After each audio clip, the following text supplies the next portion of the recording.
তোমার দিন কি? তোমার রব কে? এখন একটা কবিতা বলো তো। আইরে পাখি লাজ্জলাটা বলো তো।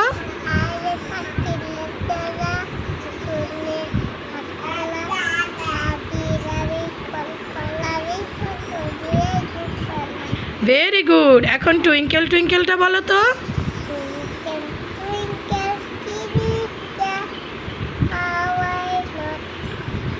How I wonder.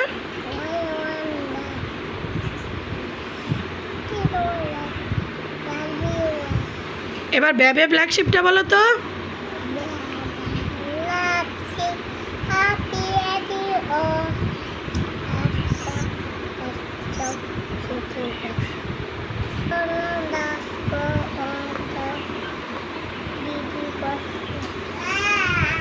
এবার আতা গাছে তোতা পাখিটা বলো তো।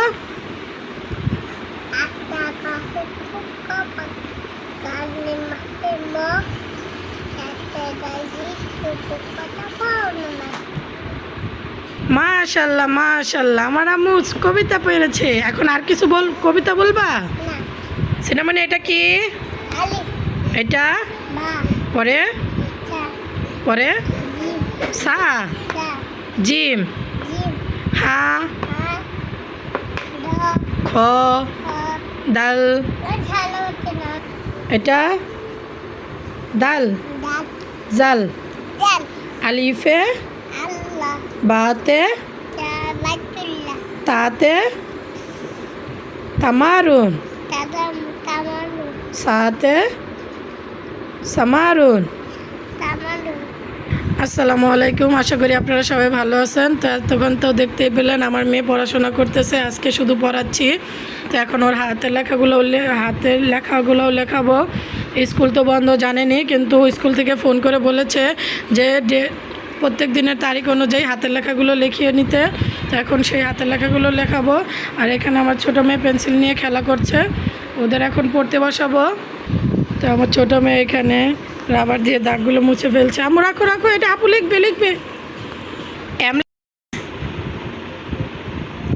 কিউ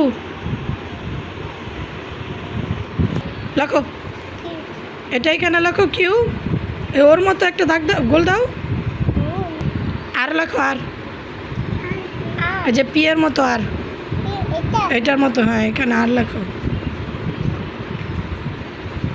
এস এস এ সান লেখো। এস টি লেখো। টি লেখো, টিতে টিথ। ওয়াই লেখো। নিচে থেকে দাগ দাও। ওগুলো আবার লেখো আম্মু। আবার এম লেখো। থাক লেখো, তুমি এম লেখো, আবার এম লেখো। এভাবে সম্পূর্ণটা লিখে নাও।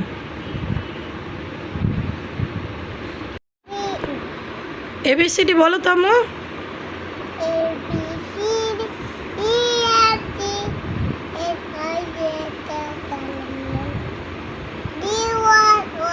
Q R S T U V Y Z. Very good. বলো তো।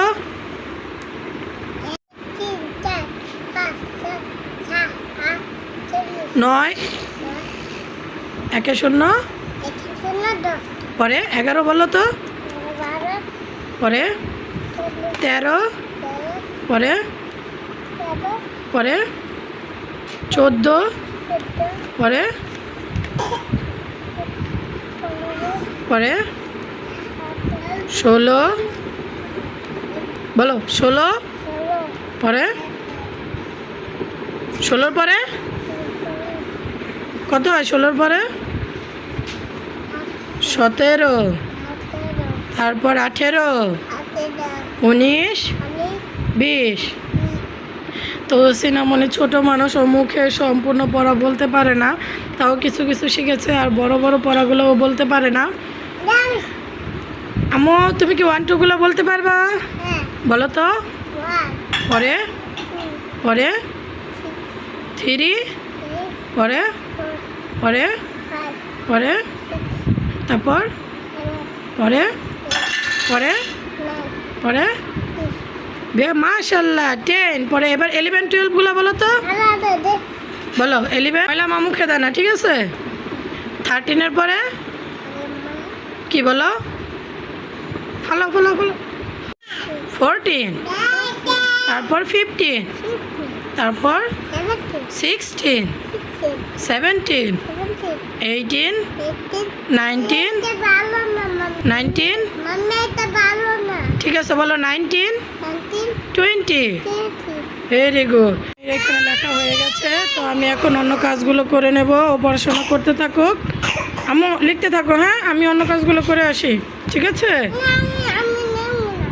একটু লেখো। আচ্ছা ঠিক আছে, তাহলে বিকালে পড়াশোনা করো, ওকে।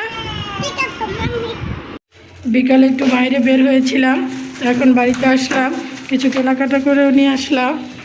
এখন অন্ধকার ঘর, তো এখন বাসায় চলে আসছি। তো সবাই মিলে এখন আসো আসো, সব লাইট বন্ধ, মাত্রই আসলাম বাসায়। সবাই মিলে বাইরে গিয়েছিলাম, সিনামণি মজা কিনে নিয়ে আসছে। সারাদিন ক্যামেরা হাতে নেইনি। এখন আমি রাতের জন্য হালকা পাতলা খাবার তৈরি করব। রাতে ডাল রান্না করব, পাট শাক ভাজি করব, ডিম ভাজবো আর দুন্দুল ভাজি করব। তো রাতের খাবার এখানে আমি তৈরি করে নেব। এখানে আমি ডাল ধুয়ে বসিয়ে দিয়েছি, আর এখানে আমি দুন্দুলগুলো কেটে নেব। তো বিকালে আমি অর্ধেক কাটা বাছা করে খেয়েই চলে গেছিলাম বাইরে, আমাদের বাড়িতে একটু কাজ ছিল, সেখানে গিয়েছিলাম। তো এখন চলে আসলাম।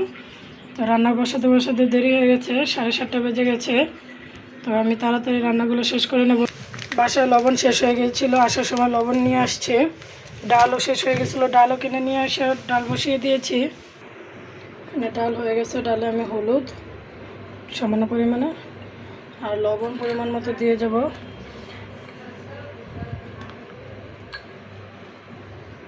আমি আজকে রান্নার পাশাপাশি অন্য সব কাজের পাশাপাশি 2 মেয়ের জন্য জামা বানাইছি, ওর জন্য ফ্রক বানিয়েছি আর ওর জন্য নিমা।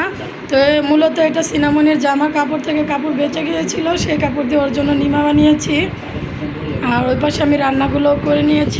এই যে এখানে পাট শাক আর দুন্দুল ভাজি না করে করলা ভাজি করলাম, আর ডাল, আর এখানে ভাত বসিয়ে দিয়েছি। ভাত হলেই আমার রান্নাটা হয়ে যাবে। আর কালকে আমাদের বাড়িতে মেহমান আসবে, তাই কিছু আদা রসুন ছুলে রাখবো রাতে, সকাল ব্লেন্ড করে শুধু রান্না বসিয়ে দেবো। তো আজকে এই পর্যন্ত। আপনারা সবাই ভালো থাকবেন, সুস্থ থাকবেন, কেএস দেওয়ান ব্লগের সাথে থাকবেন, আর আমার চ্যানেলটি সাবস্ক্রাইব করে আমার পাশেই থাকবেন। আল্লাহ হাফিজ। আম্মু আল্লাহ হাফিজ দাও, টাটা দাও। মুনতাহার, এই যে মিনহা, টাটা দাও, টাটা, আল্লাহ হাফেজ।